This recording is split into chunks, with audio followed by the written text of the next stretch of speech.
తల్లి సంతానమైన మనలాగా ఉండగలరా?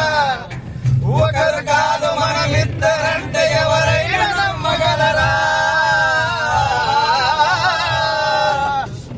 పెంచిన ముళ్ళ పాపలకు కన్న తండ్రి అయినా ప్రేమ పంచిన తీరులోననే నిన్ను మించగలనా?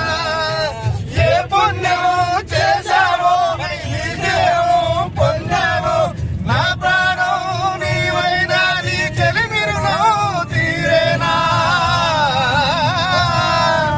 నేను సేవ చేసేందుకైనా మరి జన్మ కోరుకోనా? స్నేహానికి తెలుగాడా, దోస్తీకి మొదగోడా, ఎదిగిన పసివాడా ఎన్నటికీ నిన్ను కూడా. మీసమున్న నేస్తమా నీకు కోపం ఎక్కువ, మీసమున్న నేస్తమా నీకు కోపం ఎక్కువ, కోపం ఎక్కువ మనసు ఎక్కువ. స్నేహానికి చెల్లిగాడా, దోస్తీకి సరిజోడా, ఎన్నటికిన పసివాడా ఎన్నటికీ నరుడా.